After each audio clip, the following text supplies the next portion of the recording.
Hello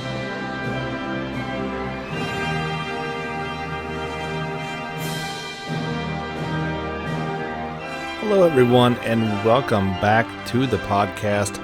This is the JRPG Report, episode 115. My name is James Fisher. I'll be your host for the next, I'd say 30 minutes or so. It's not going to be a very long podcast. Don't have any real big stories to get into, but we've got some fun things to talk about. And I'm going to kind of save all my Xenoblade Chronicles talks for the end of the podcast, as it's definitely more of me just talking rather than news. And we want to keep the news part to the beginning. First and foremost, thank you so much for tuning in this week and every week, as well as sometimes on the weekends when our Sunday special comes out. So let's get into it. The first thing, and I could have went really a couple different directions with our lead topic. I don't think there is a lead one, but let's just go with this. Crystal Chronicles Remastered Edition of Final Fantasy fame finally has a release date, and it's a worldwide release date. We had kind of got a story out that it was coming out in Japan on August the 27th. And there was kind of no news about Western release. Well, the next day they said, no, actually that is the worldwide release date. That is August the 27th. That would be for PlayStation 4, Switch, iOS, and Android. This is kind of news. We've been kind of waiting on this one. Of course, this is a remaster of the old GameCube game, so a lot of speculation, including myself, was why is it kind of taking so long to bring this one out? And I kind of think that's why they were trying to implement it between the two consoles and, of course, mobile as well. So you might be saying, what is Final Fantasy Crystal Chronicles? I am not even old enough to remember playing on the GameCube, and or I didn't have one, and or I didn't have three other friends with each of us having a Game Boy Advance in order to connect. It was a whole litany of things you had to do in order to really take a full advantage of this one. So this is a multiplayer Final Fantasy experience, not an MMO, as it is 1 to 4 players RPG, and it focuses on a young group known as the Crystal Caravans. They embark on an epic journey to search for, I'm not sure how you're supposed to say this, Myrrh? Myrrh? You tell me how that's supposed to be pronounced. I don't know. This is a precious and rare liquid which is desperately needed to cleanse and maintain a crystal that protects them and their world from a poisonous gas. You, either on your own or with up to 4 friends, well, I guess up to 3 other friends, will embark on a perilous quest to explore lands full of secrets and face the dangerous monsters that lurk within. What is different about this remastered edition? Excuse me. This is just a sample of some of the things they've done. Improved visuals and audio. The game always had a unique sense of style, and with this remastered edition has never looked or sounded better. You'll be able to explore this expansive world with updated HD visuals and even enhanced audio. There are now character voiceovers. The inhabitants of the game have been brought to life with new voice acting, and this is now introducing online multiplayer with crossplay. Crystal Chronicles is an amazing cooperative multiplayer experience. This remastered edition makes it easier than ever for people to play with. You'll be able to travel with up to 3 other players, and crossplay support means anyone who owns the game will be able to join. There are some new challenging dungeons. This features new dungeons for you and your friends to battle through. They could say more in this press release, but they'd rather you discover it for yourself. There's now a new mimic feature. They say by collecting stamps, visiting Moogle houses, or completing difficult dungeons, you'll get memory crystals, which you can use to change your character's appearance to that of various characters that you meet on your own adventure. Sounds like they've made a lot of improvements to this. It definitely got a bump up in the visual department, although it's still not quite, I don't think you're going to show anybody this game. They're like, oh, that looks like a brand new Switch game. It's kind of, still looks like an older game that has been remastered. Not necessarily a bad thing, because this was a game that a lot of people missed out on, including myself. I always got the idea that, that little crystal that you guys carried around your caravan, it kind of gives you that circle of opportunity to play in, that it's safe. A very unique gameplay, mechanic. Could be a little annoying at times, I'm sure, but if you got some buddies to play along with, would make it all the more fun. And by opening this up to PS4, Switch, and mobile, there should be no shortage of players that you can take this epic journey on. So again, we'll launch for all 4 platforms on August the 27th worldwide. If you're looking forward to this one, let me know. Are you a fan of the original? You can head over to Facebook on the stories that I post on it, or just make a post and let us know if you are psyched up about this one or not. Seems like just about every week we get a new character sub-episode, little trailer from the fine folks over at Bandai Namco and developer Aquaria for the Sword Art Online Alicization Lycoris upcoming game. This week we got a quick peek at Renly, Renly, and like about a minute long, as most of them are. Really doesn't show a whole lot. It's still in its original Japanese, so can't even really tell what they're saying, but then at the very end does show that the ability to make different choices and whatnot. If you've seen one of these videos, you kind of seen them all, because they're all exactly the same. Game is still due out PS4, Xbox One, and PC via Steam on July the 10th. But I say that because we got an actual trailer from them as well, and this is kind of talking about the customization and exploration that's going to go on there. They have a pretty robust character creation device, and even down to name, and it's pretty cool what you can do with that. Here's an overview of the trailer they sent out, and it shows you kind of what you can do with your character creation. They say in the game you have the freedom to create your own avatar. Not only that, dictate your fashion even further with transmogrification. I have no idea. I probably should look that word up to see what it means. Use weapon and armor to fully express your own personal flair and style. With the world as your oyster, exploration is just as important as hunting vicious monsters. Delve into multiple activities as you run, jump, climb, and even swim to gather the necessary ingredients to craft your own items. Smithing allows you to forge mighty weapons and added additional skills, engrave useful accessories to gain extra powers when equipped. And before heading out to save the world, don't forget about alchemy. Craft and stock up on medicine that will come in handy during any situation. But after a long day, a hero must eat, hunt, or fish to gather the proper ingredients to whip up a delicious gourmet meal and wow your party. They say, what's more important than food? Well, the people that you share your journey with. Sword Art Online Alicization Lycoris allows you to earn social points to understand and get to know your partners better. Build stronger bonds with one another through meaningful conversations.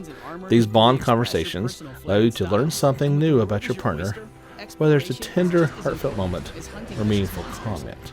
Listen to your partner by choosing the proper response to affect the conversation and take it to the next level. The game is shaping up quite nicely. Won't have to wait too much longer. This one's doing out in just a little bit over a month. And I'm sure we'll have some more character trailers, and you can check out this trailer to see exactly what they're talking about if you head over to our YouTube channel, JRPG Report. You can see all the trailers of the week and then some. Pokemon Sword and Shield fans who have started to grow a little bit weary of the game or have completed it all the way through, you do have something to look forward to and something to access with your expansion pass coming very soon, June the 17th, you can now play Expansion Pass Part 1. That is the Isle of Armor. Publisher Nintendo and developer Game Freak announced. So we'll talk about this one first. This is the first new adventure unlocked by the Expansion Pass. And this is the Isle of Armor, an island in the Galar region. Many Pokemon make this island their home, living freely amid the lush nature. The island is also home for a dojo for Pokemon battles. Players and their Pokemon will train hard to become stronger under Mustard, the master of this dojo. You can't make this stuff up. There are newly discovered Pokemon to be had, as well as new Gigantamax forms. I hope I said that right. New legendary Pokemon exclusive moves. The new adventuring featured on this isle include the Cramomatic tutor moves and Max Soup. But the expansion pass is not done there, as later on, I believe they're saying this is going to be in the fall, you will get expansion pass part 2, and it's called the Crown Tundra.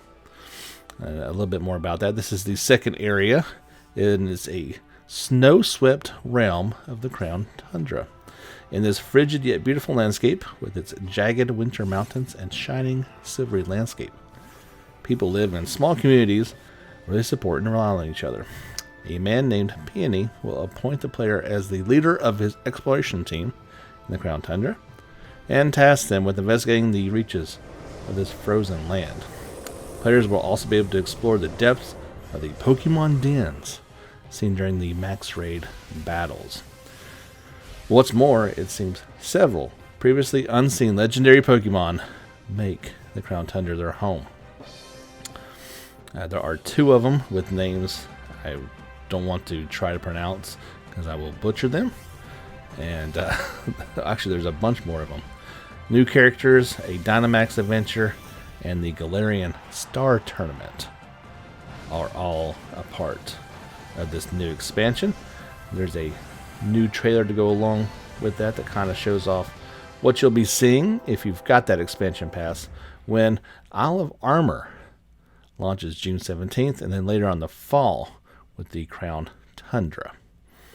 It also seems like each week we've got a different delay. Delays are certainly it's always been a part of being a video game player, but it seems like nearly every game that we talk about here has had some sort of delay associated with the coronavirus. This one doesn't actually say that, but Compile Heart delayed the releases of VVV Tunia and Mary Skelter Finale in Japan.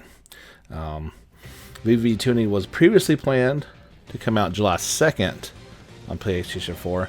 It'll now be 1 month later on August the 6th. Keep in mind these are Japan release dates. Whereas Mary Skelter Finale previously was supposed to be August the 27th. Now, about a month and a half later, that'll be on October the 8th. Compile Heart said, quote, various circumstances such as development and production schedules, end quote, as reasons for the delay, which in a roundabout way was probably caused by the worldwide pandemic. However, they did not specifically say that.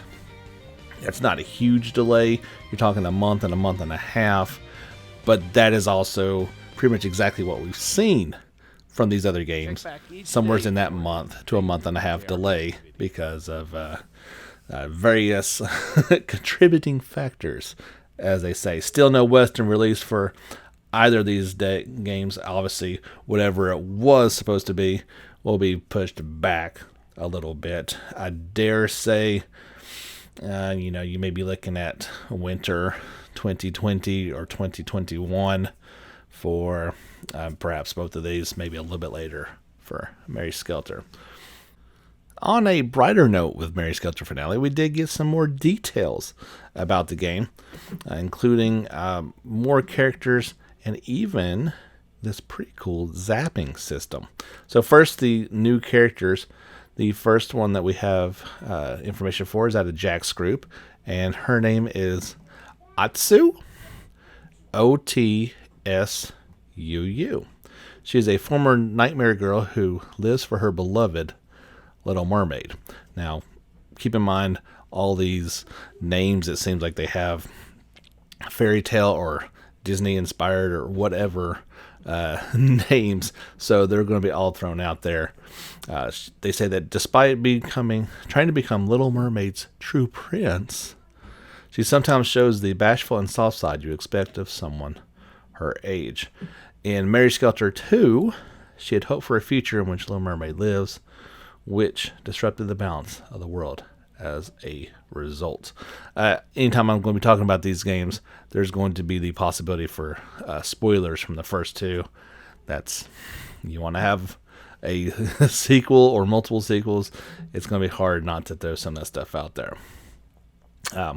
Little Mermaid, who is not a mermaid, is a wholeheartedly loyal girl who values the happiness of others more than her own.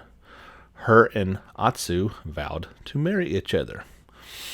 And yeah, let's leave it right there. Characters in Red Riding Hood's group include Thumbelina.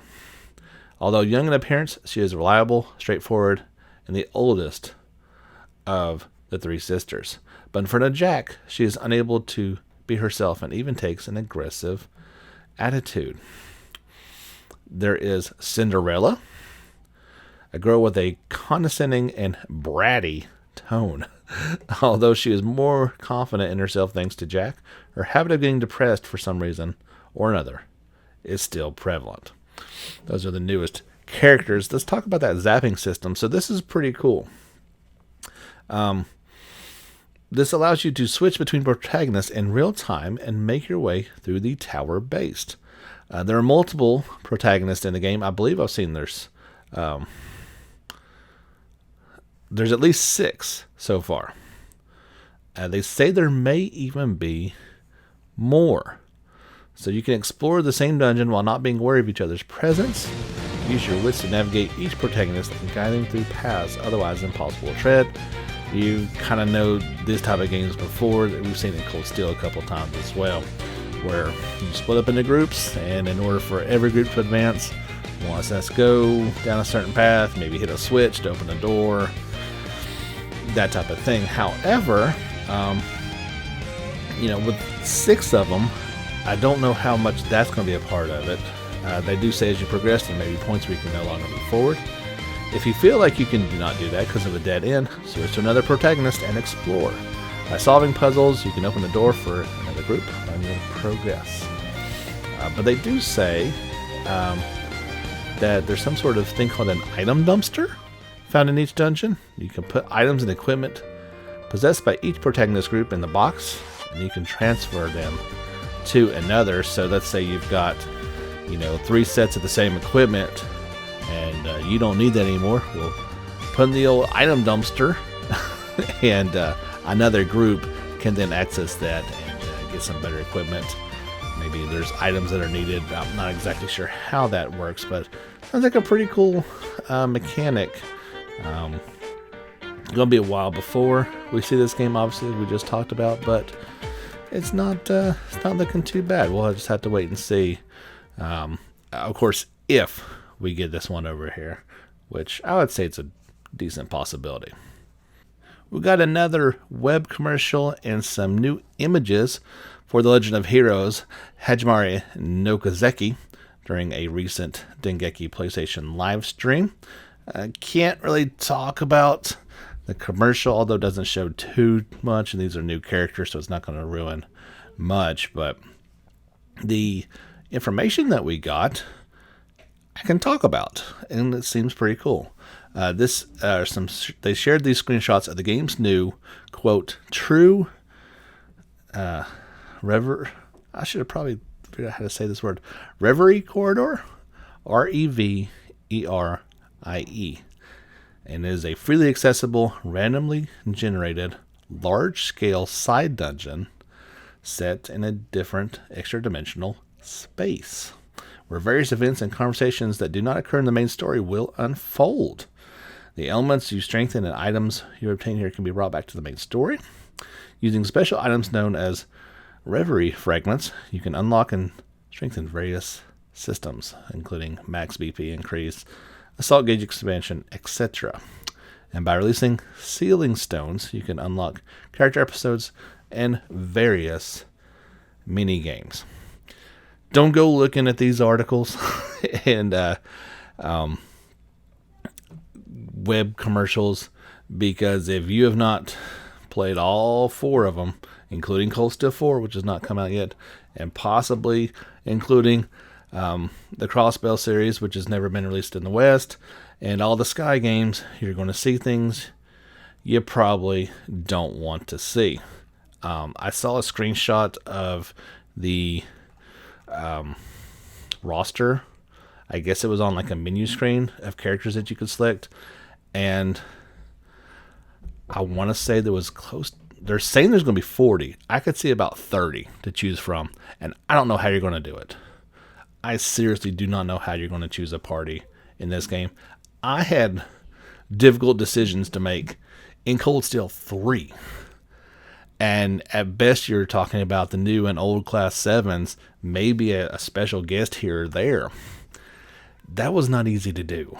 I do not even fathom it's going to be very difficult in Cold Steel 4, and it's going to be impossible in Hajimari, assuming we get it, whenever we get it, in a few years. But greatly looking forward to that game, and I will continue to bring you very selective pieces of information where I can going forward. Another game I am really looking forward to. It's one of those things like, sometimes games are announced and you're intrigued. It piques your interest, but ultimately you're kind of like, yeah, I just don't know. I'm not invested in that. Perhaps it's based on an anime series that you know nothing about. But for me, it's starting to kind of be like maybe Fairy Tail is starting to click some of those boxes. I still don't know. Of course, it got delayed a little bit ago back to July 31st here in North America, July 30th in Europe and Japan. So still got right under 2 months to go until this one comes out. But we got about 25 minutes of new gameplay footage. This came during the Cloud Matsuri 2020 live stream. This takes place, it's a pure chunk of the game, and it's about 2 to 3 hours into it, where the Fairy Tail Guild has come to Crocus, Crocus, the capital of Fiore, to participate in the Grand Magic Games. So I kind of skimmed through most of this. I really want to see the battle system. Of that 25 minutes, a good 20 minutes is all dialogue, kind of some exploring the town, running around, characters who I have no clue, talking with each other, and obviously if you're a fan of the anime, you're going to know what's going on. I've not watched a single episode, so I have no frame of reference whatsoever. But then it gets, they're in kind of this arena, and they start having the fight. It looks pretty cool. Like, I like the effects that are going on. It's something that has got my attention, and we'll just have to see how it pans out.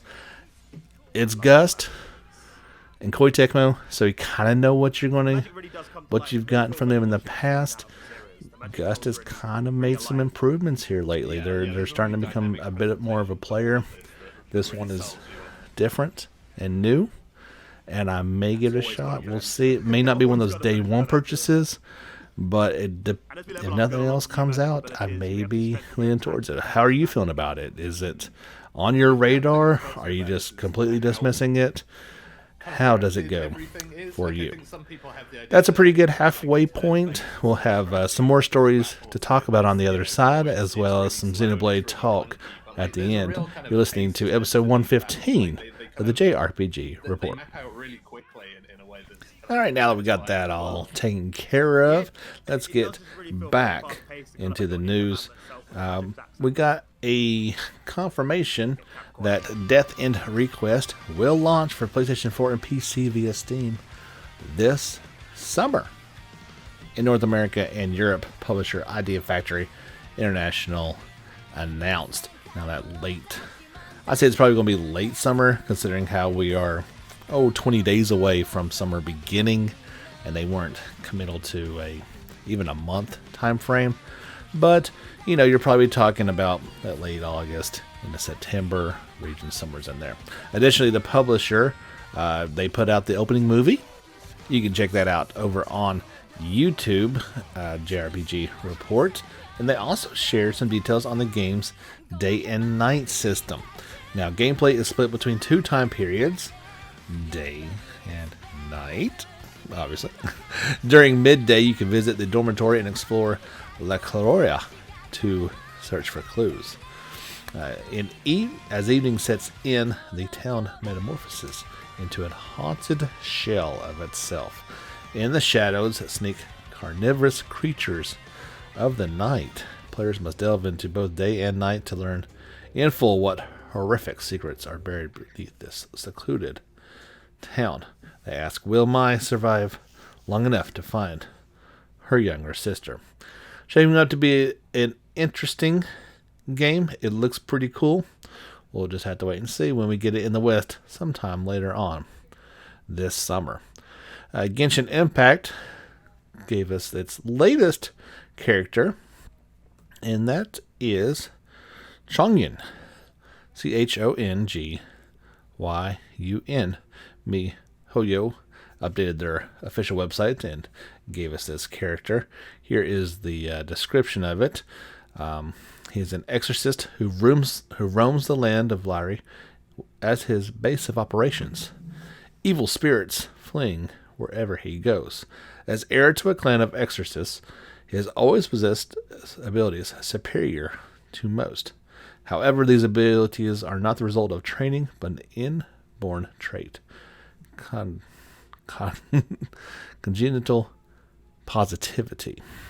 His quote is, once I have rid this world of all evil spirits, I will break with my abstinence and go to the hot springs. Apparently the guy likes hot springs. Genshin Impact is getting closer and closer to an eventual release date sometime in 2020. You can still sign up for the closed beta, which will be held sometime in Q3. Head over to just Google Genshin Impact, and I'll get you over there to their website.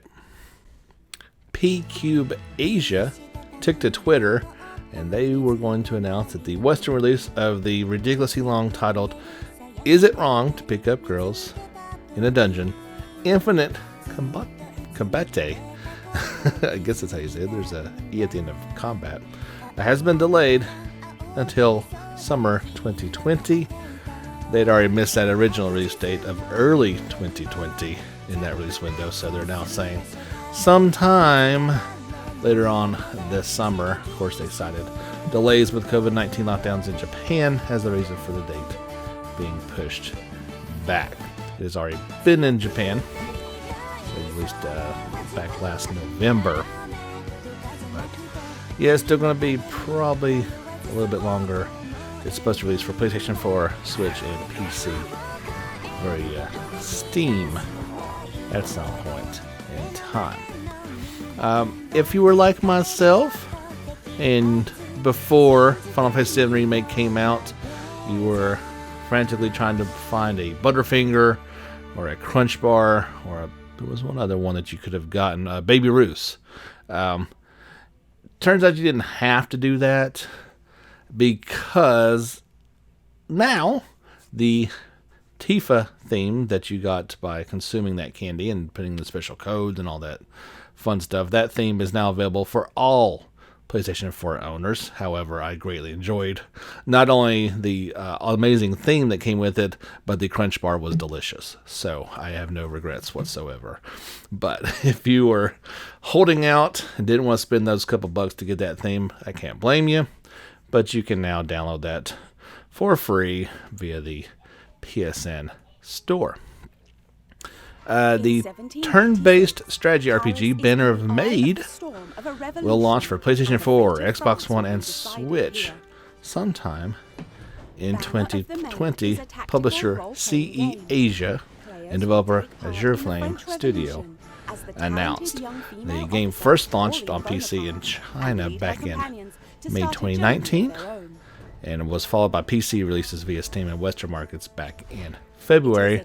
They're saying it's coming to consoles sometime this year. This game is very interesting. It's definitely a strategy RPG with some turn-based combat thrown in there, but it's set during an alternate French Revolution timeline. So you've got historical figures kind of thrown in there, army battles, generals, all that stuff. I'm not sure if it's going to have people going to the guillotine or not, but it's an interesting idea. I'm always kind of think that's cool when they take actual historical periods and then make games in there. The Shadow Heart series is one of the first ones that come to mind of a really well done way of doing that.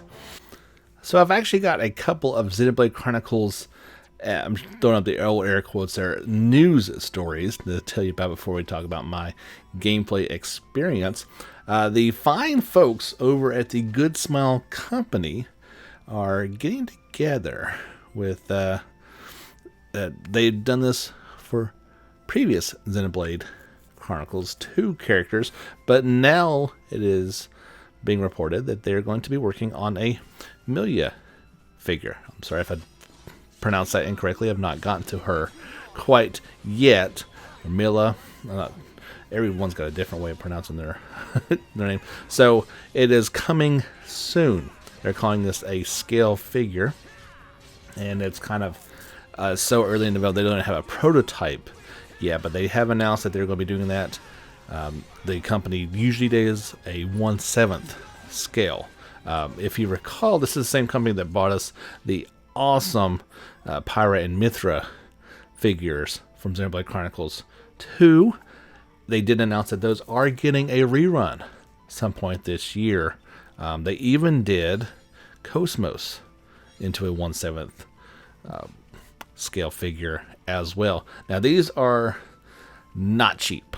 I believe they were somewhere in that 150 range. That may even be conservative speaking. So start saving that cash right now. I think you can get on and still find some of these figures floating around, so they may even be more than that. But extremely well made. The Pirate and Mithra in particular kind of had like these two bases that you could join together, so they could kind of be like right there beside each other if you had a ton of free cash and your significant other didn't mind you spending tons of money on action figures.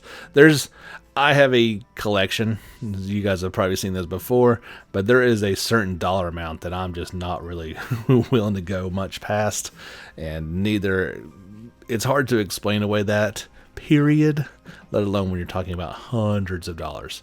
It's just kind of crazy. Another story that came out, this was from the June 2020 issue of Famitsu, and they interviewed Malasauce Hirohei Segura, and he talked about some of his previous years in the industry.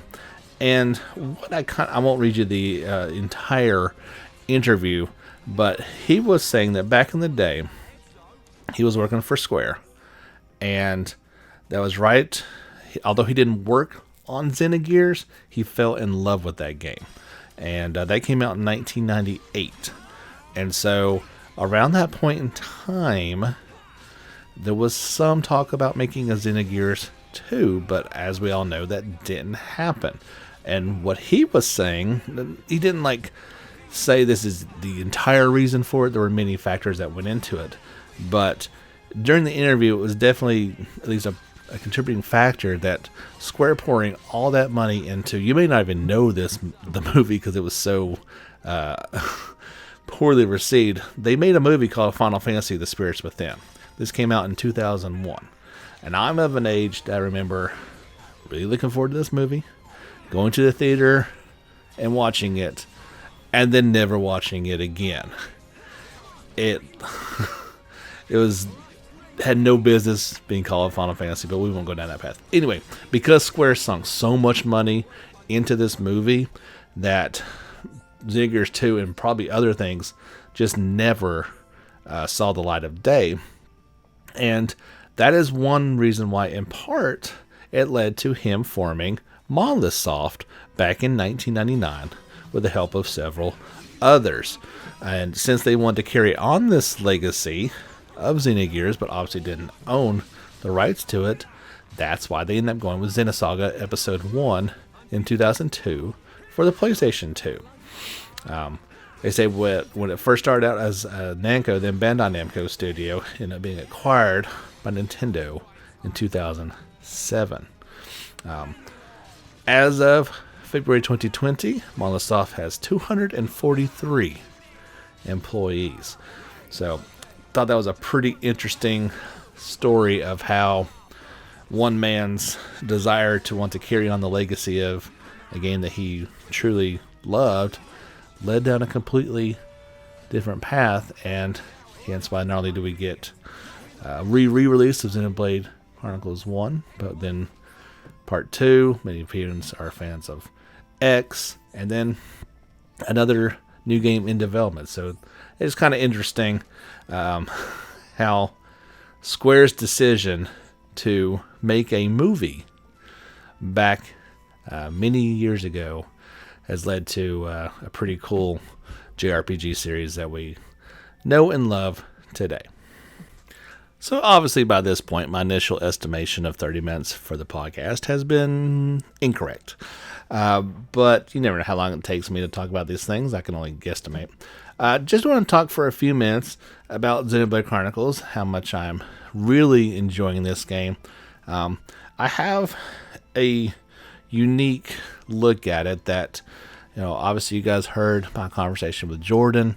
You've heard me talk extensively about playing Part 2 ad nauseum. So, also, a fan of the Xenosaga series as well. I think for me, I came in with some pretty high expectations for this. Many people had even gone to say that Part 1 is better than Part 2. So, I think my initial impression of the game was a little disappointing. However, the more and more I play of this one, I definitely am loving the game. It is very well done. The story is awesome. The exploration is fantastic. It is definitely that world. It's just different. I think part of my disappointment is some of the visual side of it. I am coming from a world of PlayStation 4 and, just playing Remake, one of, if not the best looking game that we've seen so far. Persona 5 Royal, which is a very good looking game as well. And then I fire up my Switch and I'm playing a Wii game, which absolutely looks so much better than it did. But as my wife asked me a couple hours into it, she asked if this was a remaster or a remake of it. And of course I had to say yes. You can tell it's not been made from the ground up. And I've kind of noticed in spots it looks like there's some drop areas in terms of they touched up this over here but didn't here, so the quality kind of drops a little bit at times. A really fun part, I was in a boss fight last night and kind of the cut scene build up right before the fight, and at one point we were all floating in midair. The platform beneath us was completely gone. Those are the type of moments that definitely give you a good chuckle. But then it's really odd because there are times when you're looking at it and it's completely gorgeous. Like, it does a really good job in certain spots. So I'm not quite sure what's going on it. Now, I can definitely say this because I am capturing it with my laptop and then, uploading to YouTube. You can, small plug, you can check all that out on the YouTube channel, my nightly playthroughs. And so I've got the capture screen on the laptop, and I believe it's 17 inches. It looks so much better on that small screen. And then when you blow it up on my 65 inch, there's it's not made for that. And I think a lot of that is the fact that it was a Wii game. TVs and resolutions have greatly increased since then, and so you're getting a little bit more bleh look to it. All that being said, that's just the way it looks. Plays great. I don't know which battle system I prefer. I kind of feel like I kind of approach each battle, at least at this point, in a very similar fashion, and I'm still getting used to it in a lot of ways. But it's good. It's really good. It's a lot of fun. I've definitely grown attached to the characters, and I just got to a certain point. I think I'm in that 12 to 15 hour range right now, where the story is really starting to pick up. I've got a few more characters who just got introduced, and I'm now, actually tonight when I load it up, I'll have to make that first party choice. And so isn't that always the part of the JRPG that you kind of love and dread at the same time? If you've got a party that you love, you don't want to mess with it. If you got a couple people that you could care less about, you can't wait to get them new characters. I think right now, it's just 3 people in the party. I like the way they work. It works well. And I just got 2 more. And I'm not real sure how it's going to work. There's one that I'd really like to get in there, but I don't know who I'd take out to make that happen.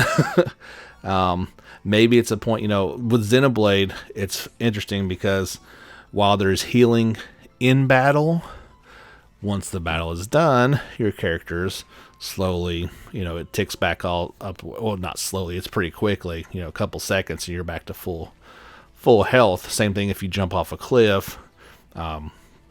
You're probably going to be okay as long as it's not a big cliff.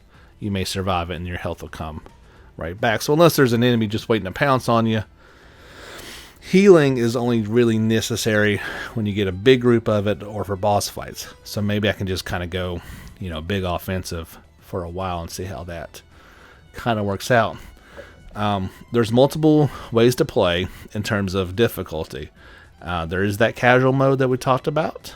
You can play it normal, and there's an expert as well, which you can adjust your settings. You can set to where you're not really getting experience.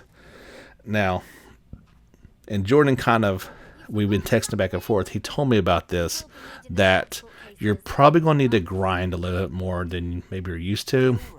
And one of the reasons why I do side quests the way I do it is that gets me the levels that I need, usually in order to be fine.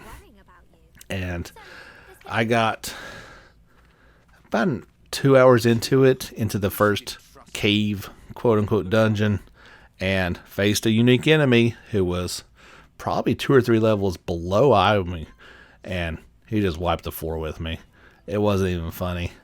A few hours later, I get to a big boss fight, and it's not even close. Like, I'm just completely destroyed.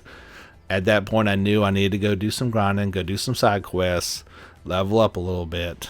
And when I went back, by that point, a couple hours later, like, this wasn't a 10-minute go find a few people. You had to really do some serious grinding to do that. And everything was fine. And then at some point last night, I get to an area where not only are boss fights and unique monsters tough, you can get ganged up on pretty easily. So I had one unique monster, which I probably could have handled on its own just fine. But then here comes all his friends. Here comes a battle group that weren't necessarily supposed to be part of it, but they kind of got sucked into it. So I might have been facing like 10 people at the same time, or animals, whatever you want to look at it. And it was just not going to work. I probably do that 2 or 3 times until you kind of pick them off and fight your battles a little bit more smartly. You just can't go in willy-nilly. But I'm learning it. I'm getting a appreciation for it. What's really fun with this one is all the customization. So, not every piece of equipment, but darn near most of it, you can equip. Helmet, chest armor, arms, legs, and feet all have visual armor to them. So, and you can mix and match those, and you can pick what armor that you are actually equipping. So you pick the best one, but then you can choose which piece you want to show.